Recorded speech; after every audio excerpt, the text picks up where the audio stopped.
Hi, my name is Paul Crocker. I'm lead narrative designer at Rocksteady Studios. The thing about my job is you really need to sort of understand that it is a game. It's not a story in the traditional sense. We are really, trying to involve the player at all times in this world that we're creating. And it takes a lot of patience, it takes a lot of working with other departments, and it's really satisfying when when it goes right. Pity. You could have saved yourself a big world of pain. If you don't know nothing, We can just hit but he's here!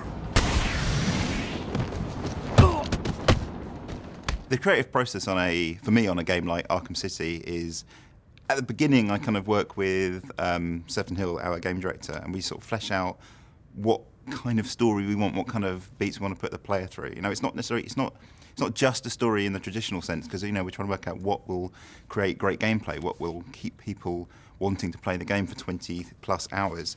And then after that, he goes off and we try and work with the different disciplines to make all those elements. And then it's a constant sort of review process, writing all the dialogue, pleasing people at DC, really trying to make sure that we're making the best use of these amazing characters that we can. And then as all the dialogue comes in, it's working with the audio team and working with, I guess with everyone who's got anything to do with that kind of stuff at work. And just trying to make everybody understand what's happening in the game. Well, I'm part of the design team, but I actually work very closely with the art team, with the character team, with the audio team.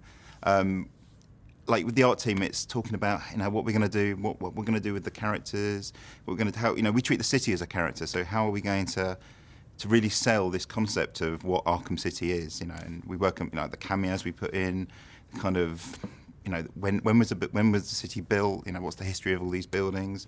We move on to the character team, and we're working out how we're going to take these pretty famous characters and put our own spin on it, and how we're going to get them to act, what the kind of things we're going to get them to do. Great examples being Penguin, where we changed him dramatically from what people expect to something that's still very sympathetic to the character, but is this whole new invention of him. Everyone at Rocksteady is working constantly, going between departments, and just throwing ideas and saying this would be better if we do this, and let's change that. It's a crazy, exciting place to work.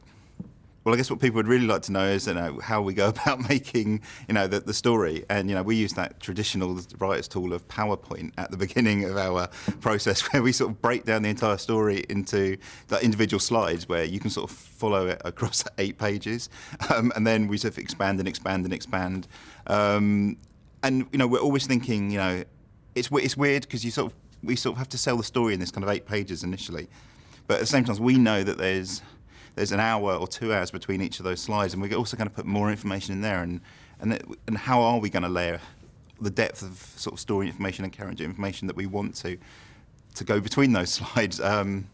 It just takes a long time, and what we really focus on doing after that is getting people to play the game, asking people questions. I guess for me, one of the most satisfying points on the first Arkham game was when one of the coders who I don't normally speak to actually came up and said, "Oh yeah, I now understand, who Warden Sharp is and what's been going on in Arkham Asylum." And it was because of a conversation you could hear when you were going down in an elevator. And those are the kind of things we really want to do. We really want to ground the player in these worlds, and we really want to, to really make everything understandable, but also accept that some people don't care. So we have to make it work for every type of player. Obviously, the interesting thing about making a game is that the player is in total control about what they do.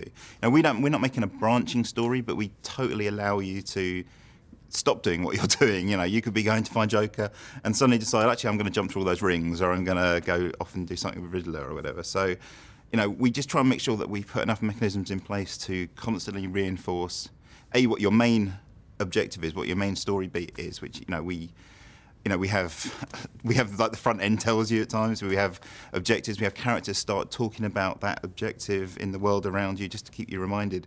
But at the same time, like 1 in 10 might start talking about having seen Riddler on the other side of the city, or or that kind of thing. So we're just constantly trying to work out how can we get that information into the player's head in a way that at the same time doesn't feel like we're just yelling, go here, go here, go here, because we want you to have that freedom. We want you to feel like Batman. No one tells Batman what to do, apart from maybe Joker when he sticks blood in his neck. But that's that kind of world we want the player to feel like they're living in.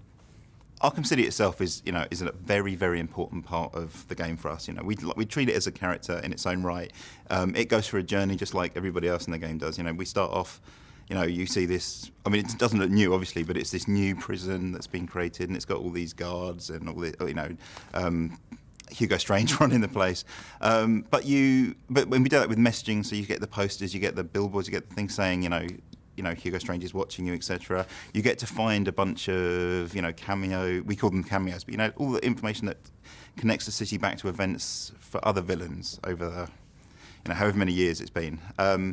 But then obviously as it goes through a journey, because we have situations when Hugo Strange launches, spoilers, launches a missile attack on the city because his ultimate goal was to destroy all the villains. So the city is getting torn up, and your actions as well. You can sort of go back and say, oh, that's the place I beat those guys. Oh, there's a guy. There's the thing I smashed. It's a very dynamic sort of world that we want the player to feel that they're influencing and part of.